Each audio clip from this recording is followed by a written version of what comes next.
راکا پوشی کے دل آویز اور دل نشیں نظارے شاہراہ قراقرم نگر سے شروع ہو کر وادی ہنزا تک نظر آتے ہیں، لیکن اگر آپ مینا پن سے آگے میانچھر کے قصبے سے گزر کر اس کی بلند ترین جگہ دامنے کو پہنچیں تو یہ وہ مقام ہے جہاں راکا پوشی کے بدن کا کوئی بھی حصہ رپوش نہیں رہتا، یہاں ہو جاتا ہے اور آپ کی آنکھوں میں بھر جاتا ہے۔ اس چوٹی پر کھڑے ہو کر آپ کے سامنے راکا پوشی کے سب حجاب اٹھتے ہیں اور اپنے وہ پورے وجود کے ساتھ ظاہر ہو جاتی ہے۔ راکا پوشی دھوپ میں تھی اور ابھی اس کی برفوں پر سفید کرنیں پڑ رہی تھیں۔ راکا پوشی قدیم کندھارا زیورات کے سونے کی مانند دمکتی ہے۔ غروب آفتاب کے بعد ہر شے تاریکی میں ڈوبتی ہے، لیکن راکا پوشی کا برف وجود تاریکی کو ڈبو دیتا ہے۔ اس کی شباہت کے برفانی خد و خال مدھم مدھم نظر آتے رہتے ہیں۔ اس کے پہلوؤں میں اترنے والا اندھیرا جو نابینا ہوتا ہے، اس کی برف سفیدی اسے کسی حد تک بینا کر دیتی ہے۔ راکا پوشی شب بھر ایک سفید واہمے کی طرح نظر آتی ہے جو تاریکی میں بھی نہیں ڈوبتی۔ محترم طارق صاحب اپنے سفرنامہ راکا پوشی نگر میں کہتے ہیں، اے پہاڑوں میں شگاف ڈالنے والے پہاڑی راستے، مجھ پر نظر ڈالتے ہوئے متکبر نہ ہو کہ یہ بوڑھا شخص کیسے مجھ پہ چل سکتا ہے۔ مجھ پہ چڑھتے ہوئے تو جوانوں کے سانس پھول جاتے ہیں۔ تو اے پرخطر راستے، تو مجھے نہیں جانتا، میرے جنوں اور بلندیوں کی حوث سے واقف نہیں ہے۔ اس جنوں میں عشق کی تیز شراب کی بھی آمیزش ہے جو پہاڑوں میں نہر کھود ڈالتی ہے، تمہیں فرہاد بنا دیتی ہے۔ تو مجھ پر حقارت کی نثر مت کر، میں تم پر چلوں گا، میں تمہاری منتظر ہوں۔ راکا پوشی کے شفاف بدن شیریں نثر گوشی کی۔ ٹاپ پر پہنچ کر جب سامنے دیکھا تو جو دیکھا اس نے دم نکال دیا۔ راکا پوشی کا برف جمال پہلی بار میری نظروں کے سامنے سے ظاہر ہو رہا تھا۔ یہ یار برف زار جس کے سفید حسن میں ہم ہوئے بیمار، مبتلا ہوئے اس کی قربت کی چاہت میں گرفتار، جسے کبھی شاہراہ قراقرم کے ایک پل پر ٹھہر کر ویو پوائنٹ سے آتے بصد حسرت دیکھا، کبھی ہنزا میں، کبھی نگر میں جعفر آباد ہیکال گیسٹ ہاؤس کے برآمدے سے، کبھی ناصر آباد کی بلندی سے اس پر غروب ہونے والے سورج کے سنہری کرشمے دیکھے۔ آج دامنے کھو سے اتنے قریب سے دیکھتے ہیں تو یہ کوئی اور ہی راکا پوشی تھی۔ طویل فاصلوں سے یہ محض برف کا ایک انبار نظر آتا تھا، اب نزدیک ہوئے ہیں تو اس کے خد و خال واضح ہوئے ہیں، اس کی شکل نظر آئی ہے، اس کی پہچان ہوئی ہے۔ مجھے تو یاد نہیں وہ لمحہ کب اور کہاں سے آیا۔ روشنیوں کا ایک انبار ہے اور اس کے سامنے میرا عمر رسیدہ چہرہ جس پر ایک مسکراہٹ دیوانگی اور مسرت ہے، اور ان آنکھوں میں برف سمندر، راکا پوشی اور دیران پیک کے گلیشیئر اور برف کی ایسی سلطنت اتری جو ان آنکھوں میں پہلے نہ اتری تھی۔ میں پہاڑ کی ٹاپ کے کنارے پر کھڑا تھا اور میرے نیچے برفانی تودے اور گلیشیئر بچھے ہوئے تھے۔ برفوں کی توڑ پھوڑ کی مہیب گونج میرے کانوں میں اترتی تھی۔ میں سچ کہتا ہوں کہ میں نے اپنی ساری آوارہ گردی کے دوران برف کی ایسی کائنات نہ دیکھی تھی۔ اتنی وسیع سفید اور سفید حسن کے سناٹے میں آئی ہوئی تنہائی تو کبھی نہ دیکھی تھی۔ میں دم روک کے کھڑا تھا کہ ذرا سانس لینے سے میرا توازن بھی بگڑ سکتا تھا اور میں اس بلند کنارے سے نیچے گر سکتا تھا۔ میں کیسے اس کیفیت کو بیان کروں؟ جیسے خلاباز جب اپنے خلائی جہاز میں سے نیچے سرکتی زمین کے رنگ دیکھتے ہیں تو ہمیشہ کہتے ہیں کہ جو کچھ دکھائی دے رہا ہے ہم اسے بیان نہیں کر سکتے۔ یہ زمین کے رنگ ایسے انوکھے ہیں، اس کے سمندروں کی نہلاہٹ اور جنگلوں کی ہریاول جو ہم دیکھتے ہیں ہم اسے بیان کرنے سے قاصر ہیں۔ اسی طور میں بھی قاصر ہوں۔ شاعر مجید امجد کیا خوب کہتے ہیں، روش روش پہ ہیں لکت فشاں گلاب کے پھول، حسین گلاب کے پھول ارغواں گلاب کے پھول، افق افق پہ زمانوں کی دھند سے ابھرے، طیور نغمے ندی تتلیاں گلاب کے پھول، خیال یار تیرے سلسلے نشوں کی رتیں، جمال یار تیری جھلکیاں گلاب کے پھول، سلگتے جاتے ہیں چپ چاپ ہنستے جاتے ہیں، مثال چہرہ پیغمبراں گلاب کے پھول، کٹی ہے عمر بہاروں کے سوگ میں امجد، میری لہد پہ کھلیں جاوداں گلاب کے پھول۔ بہت گہرائی میں گلیشیئر کی سرد مرگ صفت ہواؤں کی پھنکار اوپر تک آتی تھی اور مجھ میں خوف بڑھتی تھی۔ اور مبادا آپ فراموش کر دیں یہ حیرت ناک وسیع برفانی کائنات کا منظر جس میں دنیا کی سب سے پرکشش چوٹیاں راکا پوشی اور دیران پیک نمایاں ہوتی ہیں، نگر کی ریاست میں ہے۔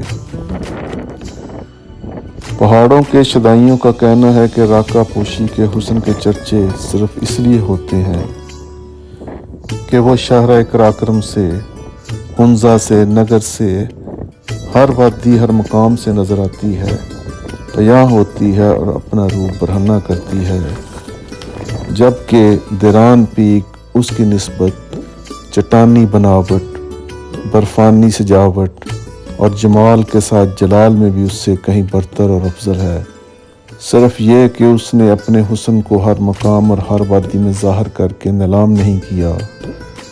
وہ پردہ پوش رہتی ہے، صرف اسے اپنا حسن دکھائی دیتا ہے، اور جو اس کی چاہت میں صحبتیں برداشت کر کے آتا ہے وہ اپنے رخ سے صرف اسی عاشق کی خاطر نقاب اٹھاتی ہے جو جان جوکھوں میں ڈال کر اس کے دیدار کی چاہت میں یہاں چلا آتا ہے۔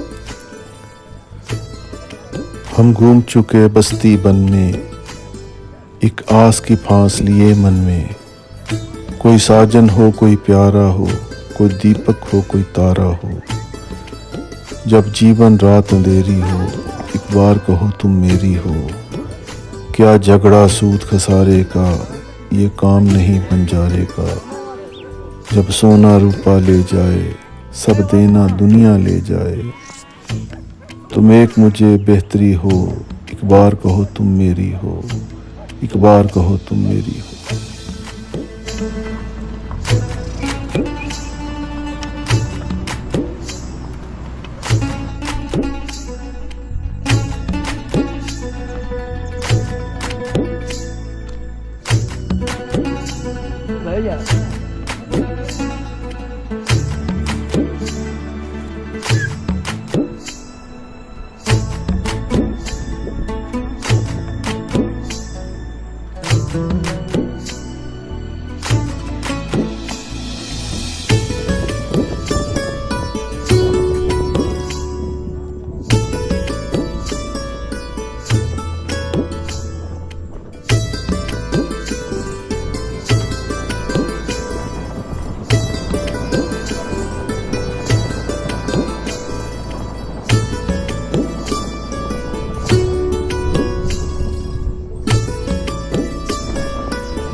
یہ میر شکار ہے اور وہ سامنے جو ہے نا وہ التر پیک ہے. ٹھیک ہے ڈاکا پوشی بیس کیمپ 1 ہے. پیچھے جو پہاڑ کے پیچھے اور ڈاکا پوشی بیس کیمپ 2 ہے. جنہوں نے اسپیڈ پہ جانا ہوتا ہے وہ ادھر جا کے کیمپنگ کرتے ہیں. رام پیک کے اسپیڈ کرنے کے لیے جاتے ہیں.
ہاتھ میں پکڑ سکتی ہوں میں اس کو ہاتھ میں پکڑ لوں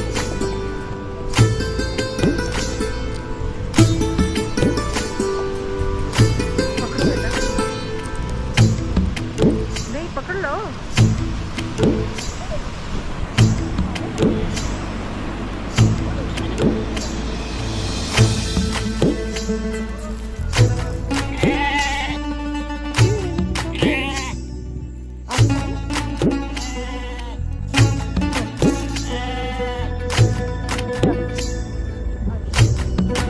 بکل آئی ہے اس کو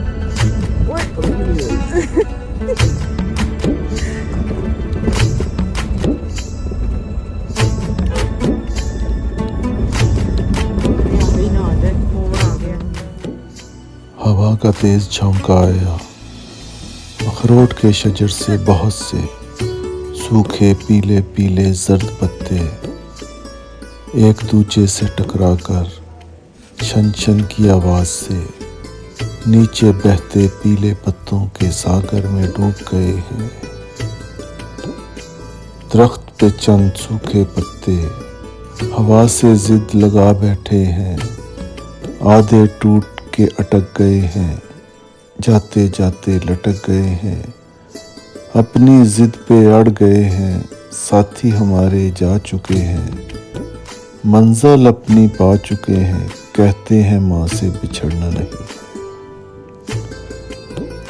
ہوا کے سنگ جانا نہیں ہے گھر اپنا گنوانا نہیں ہے بلبل کو تنہا چھوڑنا نہیں ہے چمن سے ناتا توڑنا نہیں ہے مشکل میں ساتھ چھوڑنا نہیں ہے ہم کو ہمیشہ رہنا یہی ہے.